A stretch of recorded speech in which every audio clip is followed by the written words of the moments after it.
Assalamualaikum warahmatullahi wabarakatuh. Jadi, uh, apa kabar semuanya? Selamat pagi, selamat siang, selamat malam yang sudah mendengarkan dan menonton video ini. Nah, kembali lagi dengan saya, Mas Ramafi, atau mungkin bisa dipanggil Bu Fiwa atau Bu Masri ya, yang telah sudah pernah mengenal. Nah, jadi pada kali ini kita akan belajar mengenai tentang senyawa hidrokarbon.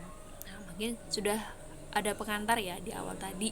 Mungkin yang kalian pernah apa sih itu hidrokarbon, atau mungkin contohnya adalah pernah nggak sih kalian membantu ibu kalian saat memasak, atau mungkin kalian sendiri memasak, atau mungkin membuat mie, misal menggoreng telur, tempe, atau mungkin yang cowok buat kopi atau mungkin buat teh gitu ya.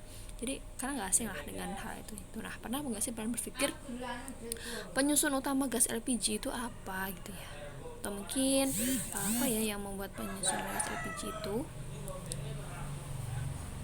Nah, apa sih penyusun utamanya gas LPG itu? Atau mungkin ya, jadi penyusun utamanya gas LPG itu adalah namanya propana, etana gitu ya, atau mungkin biasanya dengan senyawa hidrokarbon, dimana atau senyawa karbon gitu ya. Mungkin sudah saya jelaskan tadi bahwa senyawa karbon itu adalah senyawa yang sangat melimpah banget di muka bumi ini. Jadi dia bermanfaat bagi kehidupan sehari-hari kita. Contohnya ini sebagai penyusun utama gas LPG. Contohnya lain itu adalah sebagai bahan utama bensin, atau mungkin misalnya kalian bahan bakar ya, bisa juga nanti bahan bakar selain motor, dan juga pesawat juga bisa, dan mungkin lilin bahkan, atau mungkin kayu tuh itu juga mengandung kayu, kertas, atau mungkin itu bisa istilahnya dimasukkan dalam senyawa karbon. Nah, senyawa karbon itu sangat serahnya tuh senyawa ini ya, identifikasi senyawa karbon itu sendiri itu tuh sangat mudah gitu. Dengan contohnya itu adalah senyawa karbon itu dapat dibakar gitu ya. Istilahnya tuh dia sangat mudah terbakar. Jadi senyawa karbon itu sifatnya tuh sangat mudah terbakar, di mana nanti dengan identifikasinya seperti ini. Contoh nih, senyawa karbon dan lain-lain tiba-tiba yang mengandung. Nah, mengidentifikasinya senyawa karbon, mengidentifikasikan. Nah, seperti contoh yang saya bilang tadi, bahwasanya senyawa karbon itu dia bisa diidentifikasi dengan cara yang mudah banget, yaitu cara dibakar ya. Contoh ini adalah glukosa. Kita tahu ya, glukosa atau ada C-nya kan, C6H12O6. Nah, ketika ini glukosa dibakar, atau mungkin bisa kamu contoh kayu lah, kamu dibakar, nanti dia akan menghasilkan istilahnya gas, namanya adalah gas karbon dioksida. Nah, karena mungkin kalau kalian nggak pernah tahu gimana sih karbon oksidasi itu, nah gas karbon dioksida itu dapat diidentifikasi dengan namanya kertas kolbat gitu ya. Nanti yang awalnya warna putih nanti kan dia berkeruh gitu ya, warnanya menjadi coklat-kecoklatan. Nah, nanti akan keluar juga namanya uap air.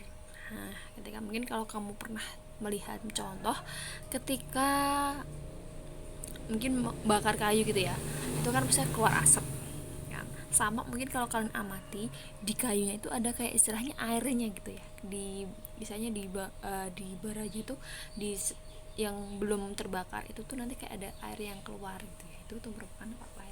Jadi ternyata dalam kayu atau minyak itu ternyata mengandung namanya adalah senyawa karbon atau CO2 nya tadi kan C, dan uap airnya, uap air kan H2O, berarti kan ada H sama C nya. Nah, jadi identifikasinya gampang, kalau dia mudah terbakar berarti kan mau nggak mau dia itu mengandung senyawa karbon. Nah, ini contoh penjelasan atau mungkin penjelasannya secara lebih detail, di mana adanya unsur karbon dan hidrogen dalam suatu sampel organik secara lebih pasti dapat ditunjukkan melalui cara kimia gitu ya. Atau mungkin itu kan secara istilahnya cara jawabannya itu kan, oh dia itu mengandung karbon, atau mungkin ini secara kimia itu dapat dengan uji pembakaran. Seperti gambar ini tadi, bahwasanya senyawa sampel organik akan mengubah karbon menjadi karbon dioksida dan hidrogen atau menjadi H2O.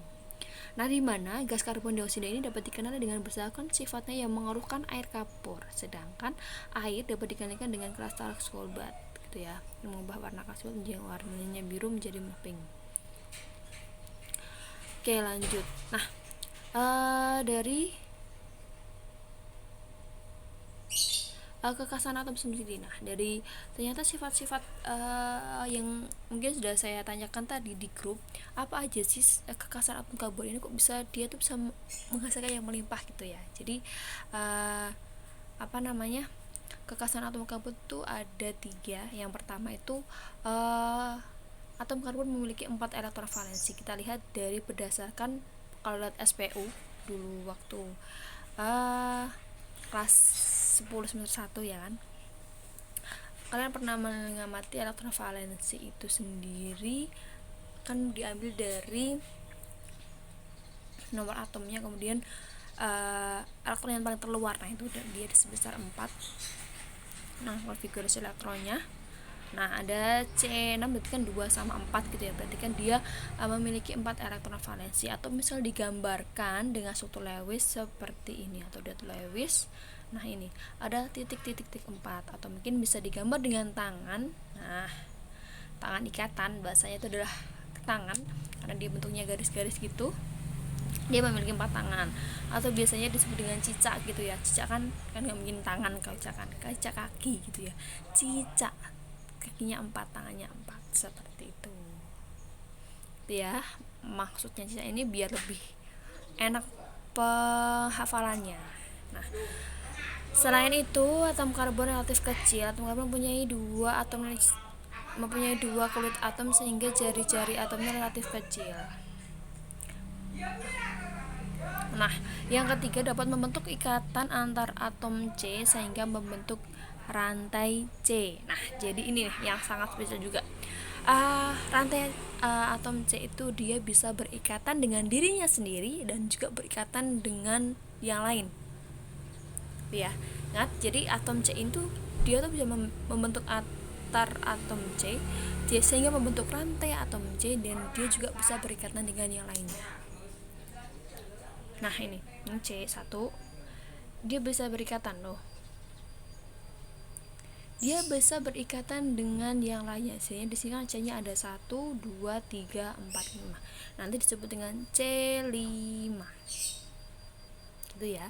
Jadi itu nanti dia itu memiliki namanya rantai karena dia kan berantai berurutan. Namanya adalah rantai atom karbon. Seperti itu.